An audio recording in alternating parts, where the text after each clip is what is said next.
Mobile report YouTube channel சொந்தங்களுக்கு வணக்கம். இன்றைய தினம் நாங்கள் பார்க்க இருக்கின்ற விடயம் யாழ்ப்பாணத்தில் பரவி வருகின்ற காய்ச்சலை பற்றித்தான். யாழ்ப்பாணத்தில் மர்ம காய்ச்சல் ஒன்று பரவி இதுவரை 7 பேர் உயிரிழந்துள்ள நிலையில் அது எலி காய்ச்சல் என தற்பொழுது உறுதி செய்யப்பட்டுள்ளது. சுகாதார அமைச்சின் தொற்று நோயியல் விஞ்ஞான பிரிவு இதை உறுதிப்படுத்தியுள்ளது. யாழ்ப்பாண மாவட்டத்தில் அண்மையில் ஏற்பட்ட வெள்ள நிலைமைக்கு பின்னர் பருத்தித்துறை, கரவட்டி, சாவகச்சேரி ஆகிய பகுதிகளில் இந்த எலி காய்ச்சல் பரவி வந்துள்ளது.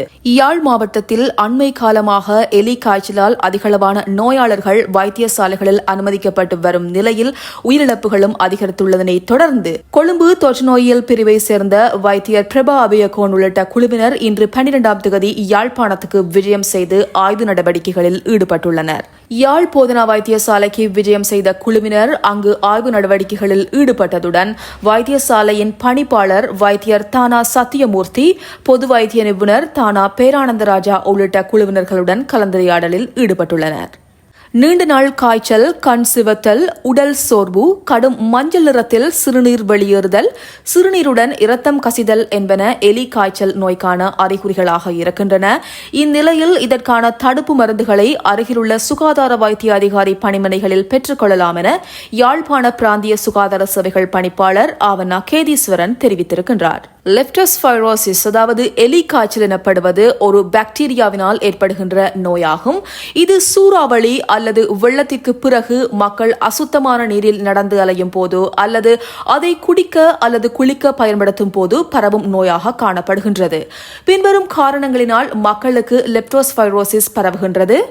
லெப்டோஸ்பைரோசிஸ் பாக்டீரியாவினால் பாதிக்கப்பட்ட விலங்குகளின் சிறுநீர், எலிகள், நாய்கள், கால்நடைகளான ஆடு, மாடு, பன்றிகள் மற்றும் வனவிலங்குகளின் சிறுநீர், வெள்ள நீர், ஆறுகள் அல்லது ஓடிகள் போன்ற நன்னீர், பாதுகாப்பற்ற குழாய் நீர் என்பவற்றுடன் கலக்கும்போது அந்த நீரை பருகுவதால் அல்லது காயங்களில் அசுத்த நீர் படுவதால், அசுத்த நீர் கண், வாய், மூக்கு என்பவற்றில் உள்ள சீதமென்சவில் படுவதனால் அல்லது பாதிக்கப்பட்ட விலங்குகளின் சிறுநீரால் மாசுபட்ட உணவினை உண்பதால் அதில் காணப்படுகின்ற பாக்டீரியா வாய் வழியாக அல்லது காயங்கள் அல்லது கீறல்களூடாக அல்லது கண்கள், மூக்கு போன்ற மென்சவினூடாக உடலினுள் செல்வதால் நோய் தொற்று ஏற்படுகின்றது. எனவே இந்த எலி காய்ச்சல் நோய் ஏற்படுவதை தடுப்பதற்கு சுத்தமான கொதித்து ஆறிய நீரை பருகவும், அதேபோல் குளம் குட்டைகளில் குளிப்பது, நீந்துவது, நீரருந்துவது, வாய் கொப்பளிப்பதை தவிர்க்க வேண்டும். கால்களில் செருப்பு அல்லது சப்பாத்துடன் நிலத்தில் அல்லது சேற்று நிலத்தில் இறங்கி பயணிக்க முடியும்.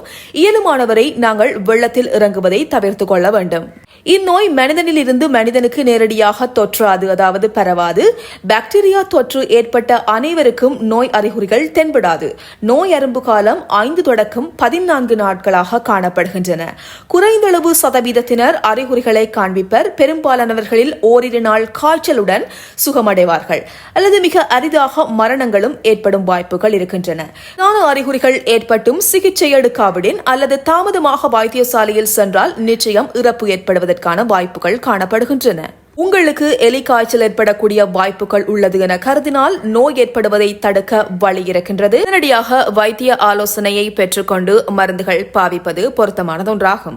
ஆகவே இலங்கையில் உள்ள மக்கள் அனைவரையும் பாதுகாப்பாக இருக்குமாறு கேட்டுக் கொள்ளப்படுகிறார்கள். காய்ச்சல் இருப்பின் உடனடியாக வைத்தியசாலையை நாடவும் அல்லது ஆம்புலன்ஸ் சேவையை பெற்றுக் கொள்வதற்காக 1990 என்ற தொலைபேசி இலக்கத்தின் மூலம் அழைப்பை மேற்கொள்ளவும்.